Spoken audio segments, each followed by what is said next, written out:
श्री शिवाय नमस्तुभ्यम। हर हर महादेव। आप सबको पता है कि सावन का बहुत ही पवित्र सा महीना चला और कल 9 अगस्त को आ गया है रक्षाबंधन का महापर्व। हम सब की तरफ से आपको और आपके परिवार को रक्षाबंधन की हार्दिक शुभकामनाएं। रोक नहीं सकता, आपके भाई की तरक्की को कोई रोक नहीं सकता। भाई और बहन में हमेशा प्रेम बना रहेगा। किसी भी प्रकार की जो समस्या है समाधान के लिए आपको मात्र ये ओम वाली राखी का उपाय जरूर करना है। बहुत ही महत्वपूर्ण और विशेष सा उपाय है। आज की वीडियो में हम पूज्य गुरु जी द्वारा बताए गए ऐसे 3 महाउपायों की बात करने वाले हैं जो आपको इस श्रावण मास की पूर्णिमा के दिन जरूर करने हैं। पूज्य गुरुदेव जी की कथा से सुन करके समझ करके आपको समझाने का प्रयास करूंगा, परंतु उससे पहले अगर आप भी महादेव के सच्चे भक्त और महादेव की कृपा प्राप्त करना चाहते हैं तो चैनल को सब्सक्राइब करके कमेंट बॉक्स में हर हर महादेव जरूर लिखें। और चलिए बात करते हैं आज के सबसे पहले उपाय की। इस उपाय के लिए आपको मार्केट से एक ओम वाली राखी लेकर आनी है जिसपे ओम लगा हुआ होता है, ओम लिखा होता है, वो राखी आपको लेनी है। इसी के साथ आपको लेना है थोड़ा सा शहद और इसी के साथ आपको तांबे के पात्र में अपने घर से जल भरना है। इस जल में आपको गंगा जल जरूर डालना है। सारी चीजों को लेकर के आपको चले जाना है महादेव के मंदिर में शिवलिंग के पास। उत्तर दिशा की तरफ आपको अपना मुख कर लेना है। अब आपको सबसे पहले अपने साथ जो आप शहद लेकर आए उस शहद को महादेव की शिवलिंग पर 5 बार में समर्पित करना है। थोड़ा थोड़ा करके आप 5 बार में समर्पित करेंगे श्री शिवाय नमस्तुभ्यम मंत्र का जाप करते हुए। इतना करने के बाद आपको अपने दोनों हाथों से अच्छी तरह से महादेव की शिवलिंग पर आपको इस जो शहद है उसका आपको लेपन कर देना है। इतना करने के बाद आपके पास कलश में जल है, उस जल को आपको महादेव की शिवलिंग पर धीरे धीरे श्री शिवाय नमस्तुभ्यम मंत्र का जाप करते हुए समर्पित कर देना है। आपने शहद लगाया, जल समर्पित किया लेकिन आगे आपको ध्यान से समझना है कि आपको करना कैसे है, क्या करना है। आपके पास जो राखी है अगर उसका धागा बड़ा है, कोशिश करनी है बड़े धागे वाली राखी आपको लेकर आनी है। नहीं है तो आप उसमें बड़ा धागा लगा दीजिए। इस राखी को महादेव की शिवलिंग पर आपको बांध देनी है अगर बड़ा धागा है तो। अगर बड़ा नहीं है तो आपको महादेव की शिवलिंग पर इसे रखना है, अपनी मनोकामना करनी है। अपनी मनोकामना करने के बाद यहीं पर आपको रखना नहीं है, यहीं से इस राखी को उतार करके महादेव की शिवलिंग के पास आपको रख देना है। ये राखी समर्पित करते समय आपको एक विशेष बात बोलनी है, अपनी मनोकामना करनी है कि हे महादेव, हम आपकी बहनें हैं, हम आपकी बेटियां हैं।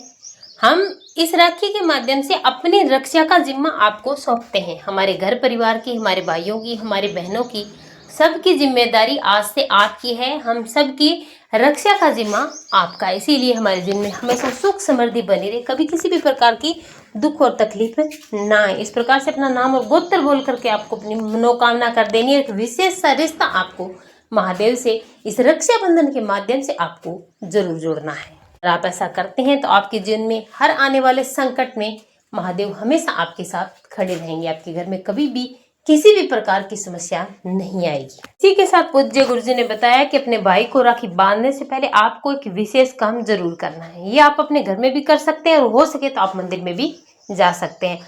आप अपने भाई को जब भी राखी बांधे उससे पहले उस राखी को आपको महादेव की शिवलिंग से टच करवानी है और मनोकामना करनी है अपने भाई की तरक्की के लिए, सुख और समृद्धि के लिए, बहन और भाई के प्रेम के लिए आपको प्रार्थना करनी है। अगर आप शिवलिंग पर टच करवा के अपने भाई को राखी बांधते हैं तो आपका और आपके भाई का जो रिश्ता है वो और ही महत्वपूर्ण हो जाता है, प्रेम बढ़ता है। आपके भाई की और आपकी तरक्की कोई रोक नहीं सकता। अगर आप इस राखी को महादेव की शिवलिंग से टच करवाते हैं तो एक विशेष कार्य, इसे भूलना नहीं है, जरूर करना है।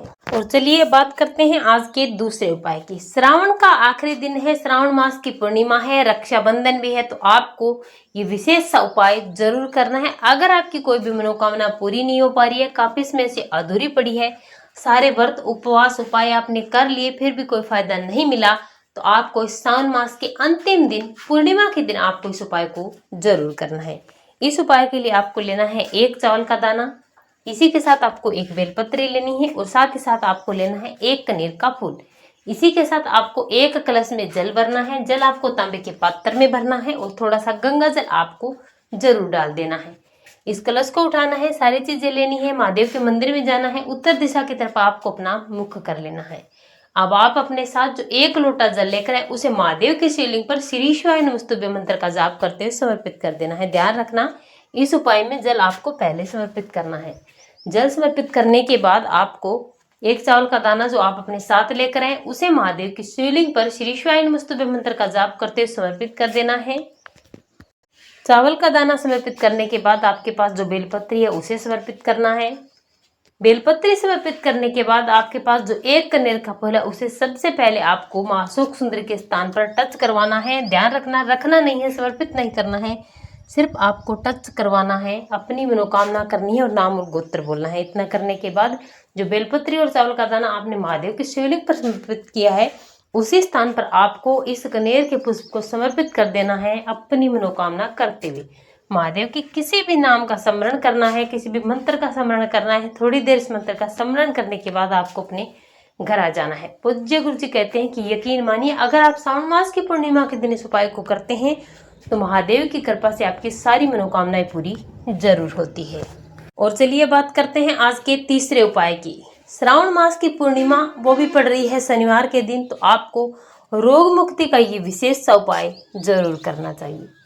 अगर आपके घर में रोग बहुत ज़्यादा है, बीमारियां बहुत ज़्यादा है, दवाई लग ही नहीं पा रही है, बहुत सारे पैसे दवाइयों में जा रहे हैं, बार बार कोई भी व्यक्ति बीमार पड़ता जा रहा है, या फिर आपके घर में परेशानी बहुत ज़्यादा आ रही है, तो आपको क्या करना है? एक कलश में जल भरना है। तांबे के पात्र में जल भर लीजिए अपने घर के मटके से। इस जल में आपको एक चुटकी काला तिल डाल देना है और कुछ भी नहीं करना, इसे लेकर चले जाना है आपके घर के आसपास जहाँ कहीं भी पिंपल का वृक्ष है वहां जाना है, और पिंपल वृक्ष के पेड़ की जड़ में पिंपलेश्वर महादेव के नाम से आपको ये पूरा का पूरा जल समर्पित कर देना है। यहाँ पर आपको अपनी मनोकामना करनी है, अपना नाम और गोत्र बोल करके आपको अपने घर आ जाना है। पूज्य गुरु जी कहते हैं कि अगर आपके घर परिवार में लड़ाई झगड़ा हो रहा है, बीमारियां बहुत ज़्यादा है, परेशानियां आ रही है, बार बार कोई भी काम करते हैं उसमें असफल हो जाते हैं, यानी कि परेशानी बार बार अगर आपके जीवन में आ रही है, तो आपको ये उपाय पूर्णिमा के दिन जरूर करना चाहिए। बहुत ही विशेष और महत्वपूर्ण उपाय हैं। ये उपाय करने का मौका आपको पूरे 1 साल बाद मिलेगा, इसीलिए आप इन उपायों को जरूर करें। श्री शिवाय नमस्तुभ्यम। हर हर महादेव।